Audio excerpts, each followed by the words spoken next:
In the last episode, you heard from Joe Carr, co-founder and president of Serenity Kids, the fastest growing kid food brand in the United States. Now, today on episode number 56, get ready. We're talking to John and Mark X Cronin, the founder and son duo behind John's Crazy Socks and Abilities Rising. They've built the world's largest sock store. They ship to 91 countries. Their socks are worn by celebrities, and they've donated over $800,000 to charity. Today, we'll be talking about how to use purpose and a mission not as a marketing gimmick, but as a way to authentically grow a brand and make the world a better place.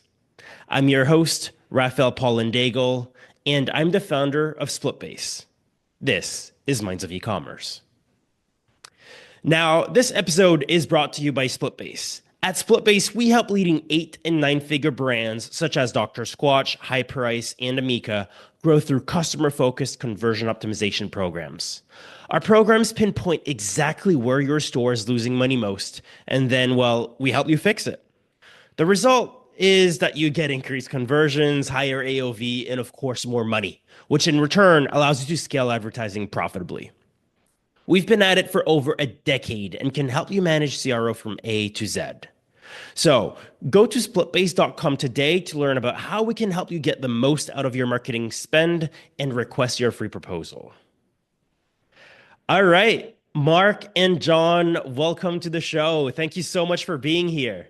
Thank you so much, Rebel. I really appreciate it on your podcast. I thank you so much. We're excited for the conversation. Yes. Amazing. Now, you guys have built an amazing brand that, as I said in the intro, right, hasn't necessarily used charity as a marketing gimmick, but you guys really live the charity and the mission aspect of your brand, and it's really the guiding principle of the entire company. So I'd love today to talk about that, and I would love for our listeners to be able to take away how they can maybe infuse more purpose and mission in their brands as a way to grow their company and in a way that, again, is authentic. But maybe before we get started, I'd love to just get a quick background on the brand, just for our listeners to get a bit of context. Well, we can tell the origin story, right? That's where you get your DNA. Yeah. So our story starts back in the fall of 2016 in a small log cabin in the woods. No, it starts on suburban Long Island outside New York City. And John, where were you? I was at a hunting high school. I could be my last school. So John, among other things, in addition to being an entrepreneur and a speaker, has Down syndrome. Yes, it is. So it's his last year of school, and you're trying to figure out what comes next. Yes. And he goes out looking, and unfortunately, couldn't find anything that he wanted to do. This is a reality for too many people. In the States, only 1 in 5 people with a disability are employed. It's awful. But John here is a natural entrepreneur. I am. If he couldn't find a job he wanted, he'd create a job. I did. What'd you tell me? I told my dad I want to bed with him. I nice a fellas have been together. So, like a lot of entrepreneurs, John had a lot of ideas. I do. Not all good ideas. But then right before the U.S. Thanksgiving, he said, you want to sell. I want to sell crazy socks. Why socks? It's fun, it's colorful, and creative. It's always going to be me. I want crazy socks my whole life. I love it. We decided to test the idea. Your lean startup. Yeah. We built a website on that good Canadian company, Shopify. We got a little bit of inventory. The only marketing we did was to set up a Facebook page, and I would take out my cell phone, and we made videos. And who was in those videos? I am. John was. And we opened in mid-December, like I say, to test the idea. And from day one, we received what felt like a flood of orders. And that first day, we got 42 orders, most of which were local. And since we're about wowing that customer, we did home deliveries. We got red boxes, put the socks in the box. What Yeah. else did you add? I put socks, taking them for me, and candy. Candy. Loaded up the car, drove around, and you knocked on doors delivering socks. Yes, I did. How'd the customers respond? Customer loved the socks. Customer loved me. They love you. Just great. So in 2 weeks, right, leading up to Christmas, we shipped 452 orders, and we knew we had something. We didn't know how big it would grow. We didn't know how fast it would grow. And then I think today something I'd love to mention that you shared earlier is you're at a point where you've had presidents, prime ministers, celebrities all wear John's crazy socks. That is quite an achievement. We've been fortunate. We've been fortunate with a lot of media coverage and some viral events. So you're out there thinking, every business wants to have a viral event. Watch what you ask for, you may get it. So tell us. What we've done is just, to wrap up this piece, is we've created a slightly different type of business model. It's a social enterprise. So we have that business mission and the social mission, and they feed off of each other. And overall, what are we doing, pal? We're spreading happiness. We're spreading happiness. And that drives everything we do. And here's a way to think about it. We'll dig in talking about purpose. We sell socks. Yeah.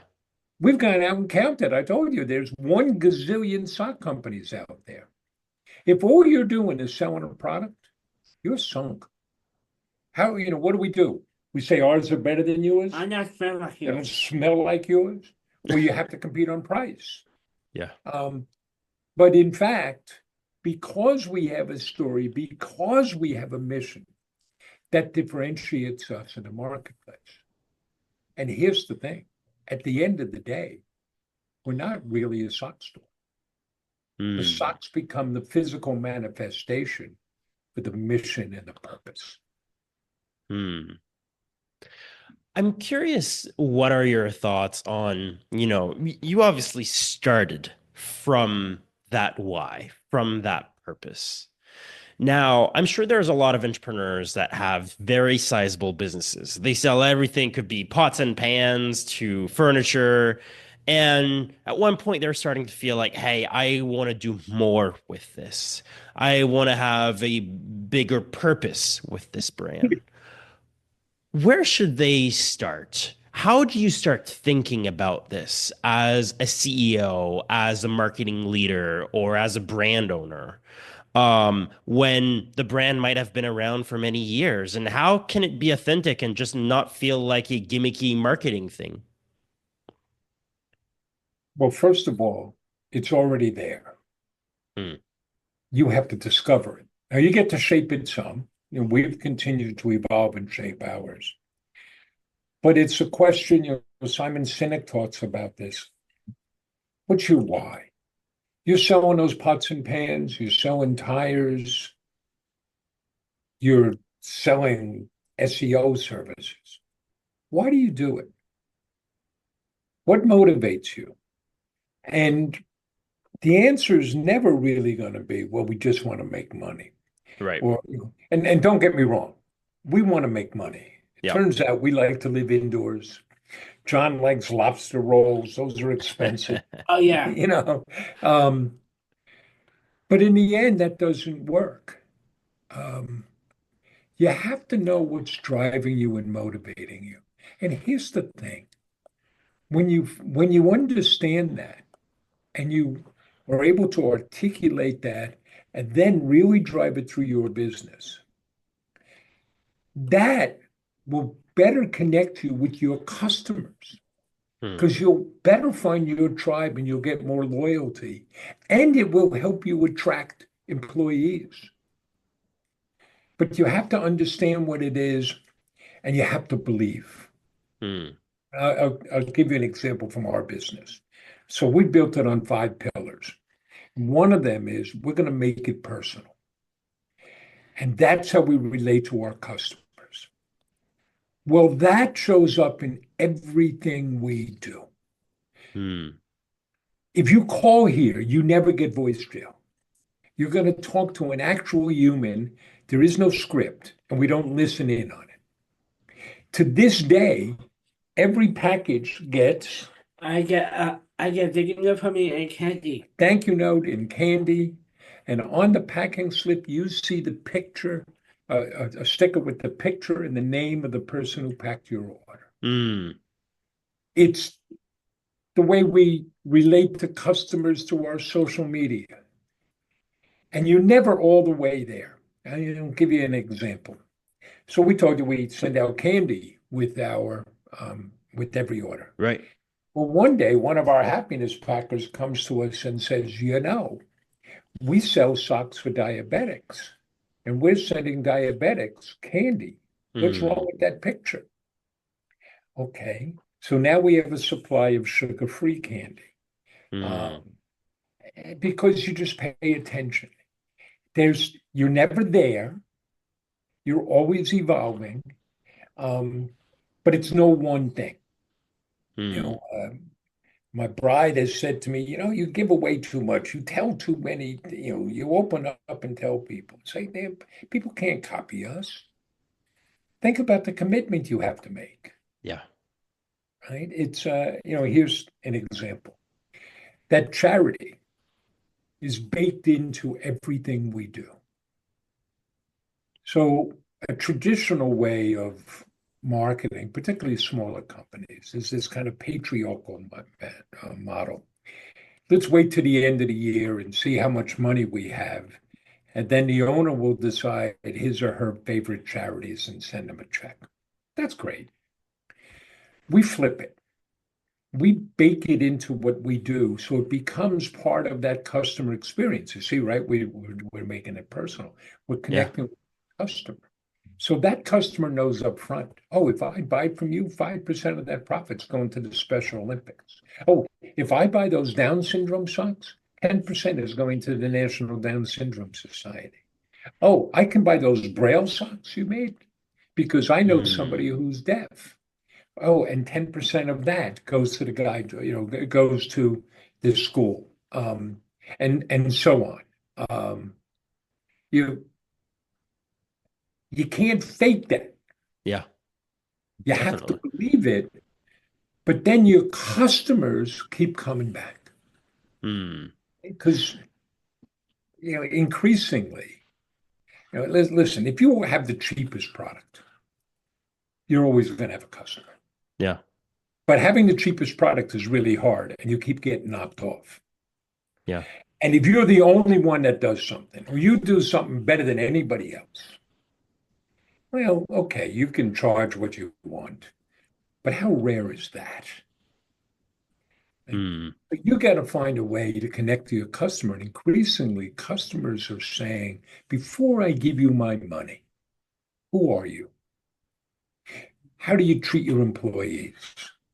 How do you treat me as a customer? How do you engage in your community? And if you have a social enterprise and you have a mission, you can answer those questions. Yeah. It sounds like, I think one of my big takeaways here is when you're really working on being that purpose-driven social enterprise, right? It's really not just about the front end. It's not just about, hey, oh yeah, we do this. You have to live it through. But by living it, which means getting all the team members on board. I'm sure it means, and getting them on board doesn't just mean, telling them that you're doing this. You're getting them motivated to do their jobs and motivated to participate to the cause. You're really giving them another reason to care, and you're giving.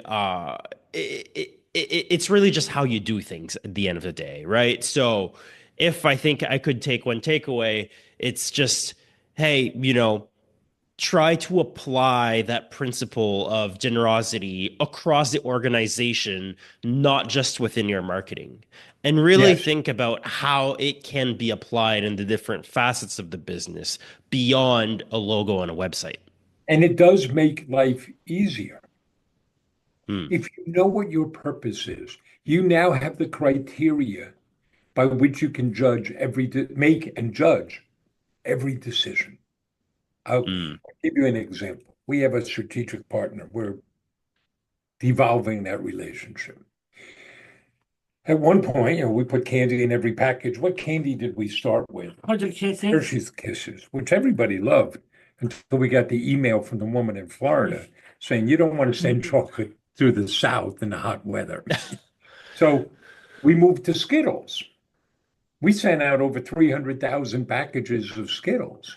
And I kept knocking on the door at the Mars Corporation and finally spoke to the right executive who said, oh, I wanted to collaborate. And they said, well, but we already do that with the NFL and NASCAR.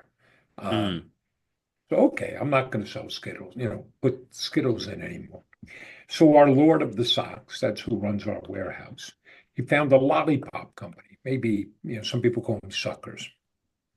And we were paying 26 cents a package for the Skittles.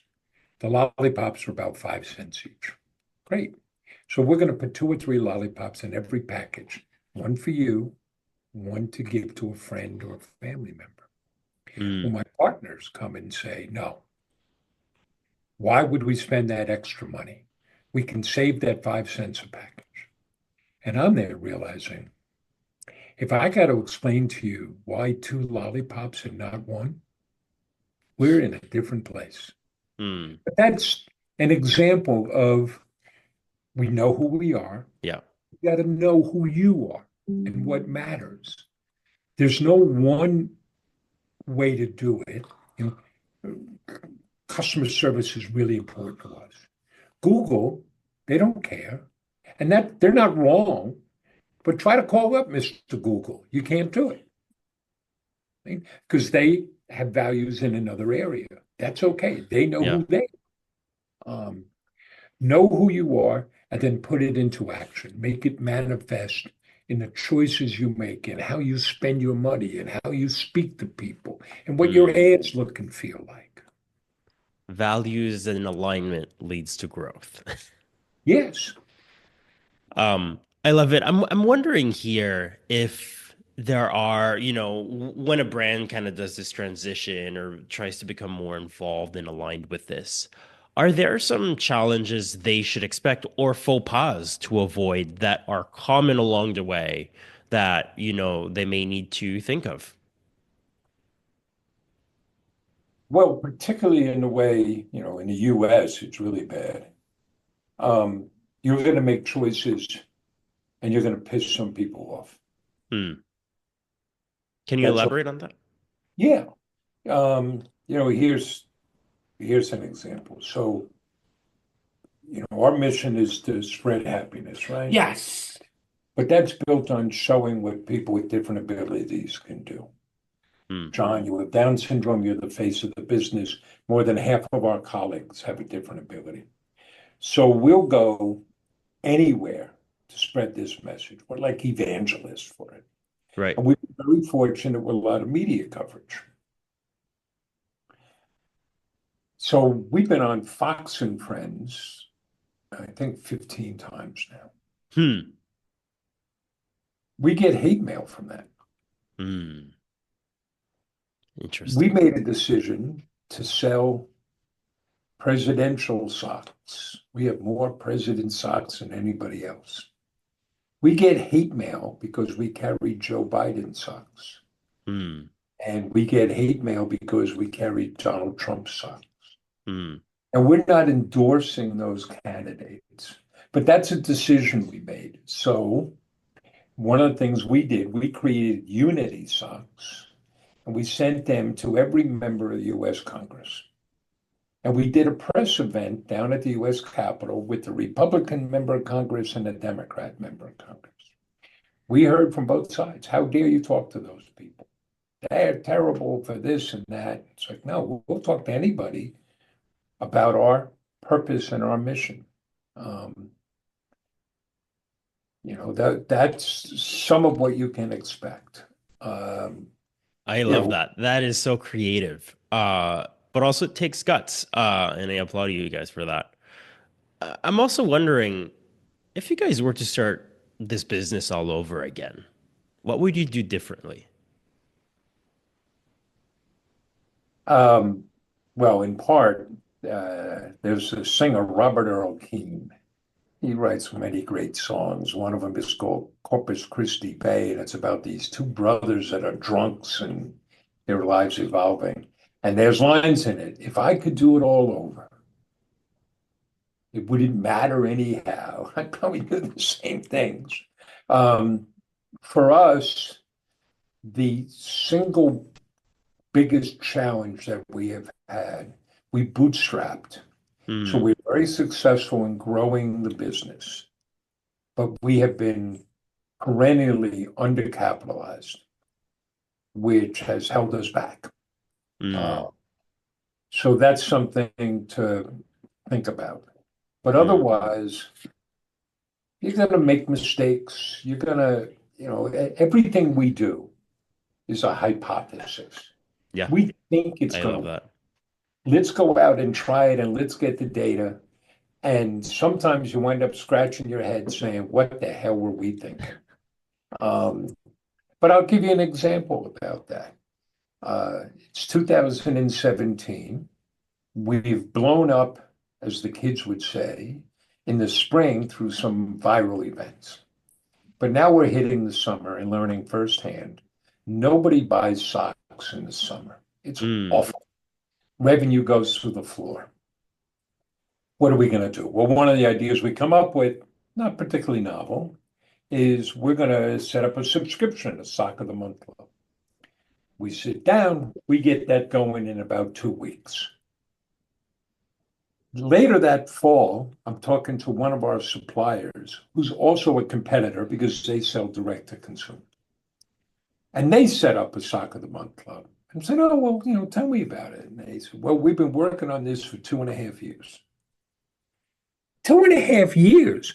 What the hell were you doing? Well, we had committee meetings, we had to figure this and that out. We got it up in 2 weeks, and here we are several months later. We have real revenue, real customers, and we're on our third iteration. And there was some mistakes we made that we hadn't thought of that you're only going to know by actually doing. Yeah. So get out and do it. Yeah. I love that. We've been talking to John and Mark from John's Crazy Socks. Now, John, Mark, if people want to learn more about the business, about you guys, where should they go? Well, two places. Where can people find it? One is John Crazy Socks. johnscrazysocks.com.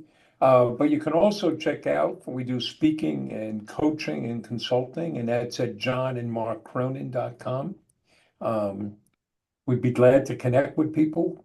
John's Crazy Socks is on all of the social media platforms. If you want to get a hold of me, I am the only Mark X Cronin on LinkedIn, right? Yes.